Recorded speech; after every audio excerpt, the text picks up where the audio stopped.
Imagine this. You finally quit your 9-to-5 job. You're free. No more boss breathing down your neck. You open your dream business. A cafe, a bakery, a shop, maybe an online store. You tell yourself, this is it. I'm finally in charge of my life. But instead of freedom, you're drowning. Instead of wealth, you're just barely scraping by. That's what happened to Neko the cat. And it's what happens to 80% of small businesses. They fail in the first 5 years. Not because the owners aren't smart, not because they don't work hard, but because of one dangerous myth. The E-myth.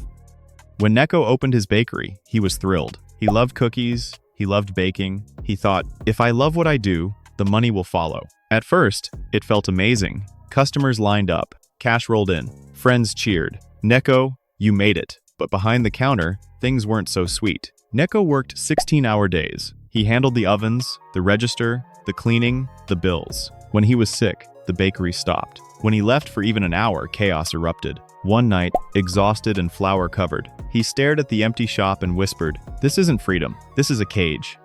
Scrolling through books online, Neko stumbled on one title, The E-Myth Revisited. The first sentence struck him. Most businesses don't work. The people who own them do. And suddenly, it all made sense. He didn't own a business. He owned a job with worse hours, more stress, and a meaner boss, himself. The book promised something wild, that a business could be built to run without him. That true freedom was possible, but only if he changed everything. At first, Neko shook his head. No one can bake like me. No one cares like me. If I leave this place for a day, the roof will collapse. Sound familiar? That's what most entrepreneurs believe. But then he looked in the mirror. Red eyes, tired whiskers, empty wallet. He realized if nothing changed, neither would his life. And so, he turned the page. Lesson 1. The Fatal Assumption. Gerber called it, Cated Vase, the entrepreneur's fatal assumption. The assumption that if you know how to do the technical work, you know how to run a business that does that work. Neko thought, I know baking, so I can run a bakery. Wrong. Running a bakery isn't about baking. It's about building a machine that bakes. That's the difference. Lesson 2. The 3 roles.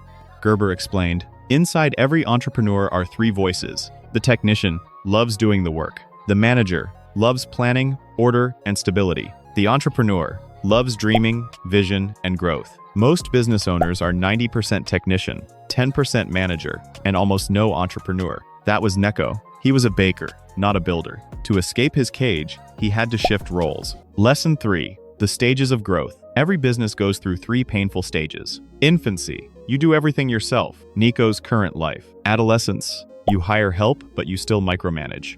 Maturity. You design systems, so the business works without you. Most businesses die in adolescence. Owners hire people, but can't let go. They smother their team, or worse, the team quits, and they're back at square one. Neko saw himself stuck in infancy, and he knew, if I don't grow, my bakery will die. Lesson 4. The franchise prototype. Gerber gave Neko a bold idea. Build your business as if you were going to franchise it. Even if you never open another shop, pretend you'll open 5, 0. That means systems so clear, anyone could run it. Recipes so exact, every cookie tastes the same. A model so tight, it could be copied endlessly. McDonald's didn't become McDonald's because of better burgers. They became McDonald's because of better systems. Neko realized, my bakery must run like a franchise prototype, even if it's only one store. Lesson 5. A business is a product. Here's the shocking part. Your business is not your product. Cookies are not Neko's product. The bakery itself is the product. The goal isn't to sell cookies. The goal is to build a bakery model that works like magic, whether Neko is there or not. Lesson 6. Systems replace you. Gerber hammered this truth. R-less. People don't run businesses. Systems do. Every frustration Neko faced was a system waiting to be built. Customers confused? Write scripts. Cookies burn? Write recipes. Staff fights? Write rules. Supplies missing? Write checklists. The more he wrote, the less he worked. Neko started small. A checklist for cleaning. A step-by-step guide for baking.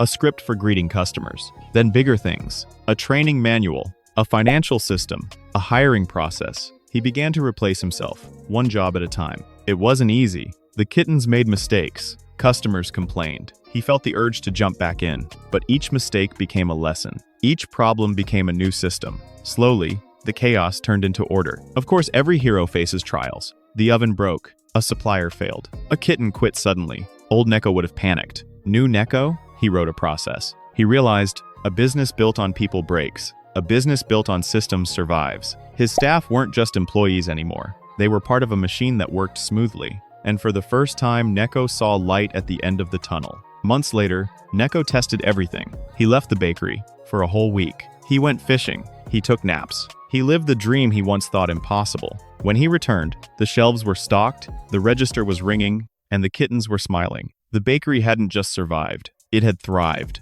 Neko realized he was no longer the baker. He was the architect of a business, and that meant freedom. Neko came back with wisdom, and he shares it now. Don't just build a job, build a business. Balance your inner technician, manager, and entrepreneur. Don't get stuck in infancy. Grow to maturity.